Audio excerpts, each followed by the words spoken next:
கிறிஸ்துவுக்குள் மிகவும் பிரியமான சகோதர சகோதரிகளே, இயேசு கிறிஸ்துவின் நாமத்தினாலே உங்கள் யாவருக்கும் எனது அன்பின் நல்வாழ்த்துதலையும் வணக்கத்தையும் தெரிவித்துக் கொள்கிறேன்.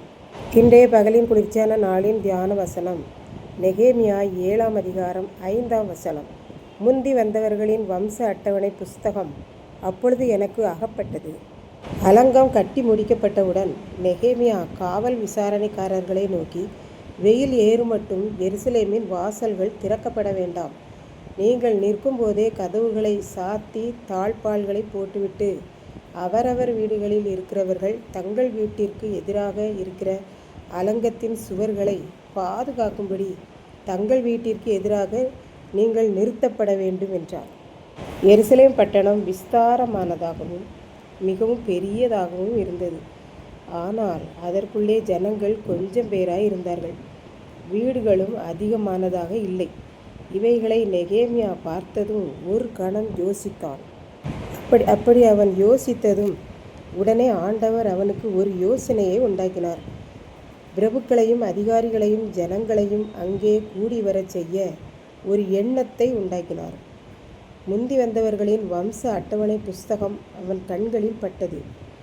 அதிலே எழுதியிருக்கிறது என்னவென்றால், பாபிலோன் ராஜாவாகிய நேபுகாத் நேச்சார் சிறைப்பிடித்து கொண்டு போனவர்களும் சிறையிருப்பிலிருந்து வந்தவர்களுமாகிய செருபாபேல் போன்றவர்களோடு கூட வந்து எருசலேமுக்கும் யூதாவுக்கும் திரும்பி தங்கள் தங்கள் பட்டணங்களிலே குடியிறங்கினவர்களுமாகிய யூதா தேசத்து புத்திரராகிய இஸ்ரவேலின் மக்களின் தொகை லட்சக்கணக்கானவர்களாய் இருந்தார்கள்.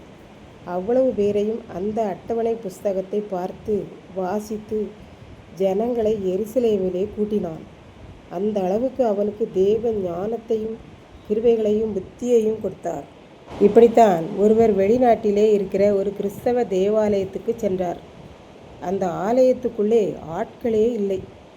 ஆராதனையை தொடங்குவதற்கு இன்னும் 15 நிமிடங்கள் உள்ளன. இவர் எங்கும் அங்கும் பார்த்து கொண்டே இருந்தார், யாராவது ஆலயத்திற்கு வருவார்களா என்று. திடீரென அவர் கண்களில் ஒரு புத்தகம் மேசையில் இருப்பது தென்பட்டது. அதை எடுத்து படித்து பார்ப்போம் என்று படித்தார். அதில் அந்த ஆலயத்துக்கு ஒவ்வொரு நாளும் வருபவர்களின் பெயர்கள் எழுதப்பட்டிருந்தது. அவைகளின் மொத்த தொகையை பார்த்தால் 2500 பேர் என்று எழுதியிருந்தது. அதை பார்த்ததும் திகைத்து போனார். 2500 பேரும் ஆலயத்திற்கு வருவார்களா? எப்போது வருவார்கள் என்று கண் விழித்து பார்த்து கொண்டே இருந்தார். ஆராதனை தொடங்குவதற்கு சரியாக 1 நிமிடத்திற்கு முன்னால் அவர் கண்களில் அகப்பட்ட புத்தகத்தில் எழுதியிருந்தது போல் 2500 பேரும் ஆலயத்தில் சரியான நேரத்திற்கு கூடி வந்தனர். அவர் அதை அதிசயமாக பார்த்து வியந்து போனார். தானும் ஆலய ஆராதனையில் பங்கு பெற்று ஆண்டவருடைய ஆசீர்வாதத்தோடு வெளியே வந்தார். இதை கேட்டுக்கொண்டிருக்கும் எனக்கன்பானவர்களே, இன்றைக்கு நம் கண்களில் எவைகள் அகப்படுகின்றன, நாம் எவைகளை கவனமாக பார்க்கின்றோம் என்பதை சிந்தித்து பார்ப்போம். அன்றைக்கு நெகேமியா எருசலேமிலே எல்லா மக்களையும் கூட்டி சேர்க்க வேண்டும் என்று நினைத்தான்.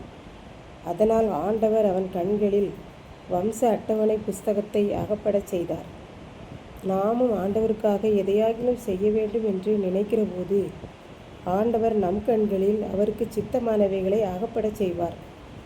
ஆகவே நாம் அவருடைய சித்தத்தை நிறைவேற்றுகிறவர்களாக நாம் அவர் கண்களில் அகப்படுவோம்.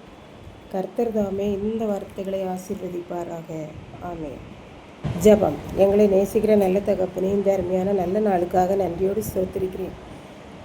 இப்பொழுதும் இந்த வார்த்தைகளை கேட்டுக்கொண்டிருக்கிற ஒவ்வொரு பிள்ளைகளும் உமக்காக உழைக்கவும், உம்முடைய கிருபைகளை பெற்றுக்கொள்ளவும், உம்முடைய கண்களில் நாங்கள் அகப்படவும் உதவி செய்தரணும்.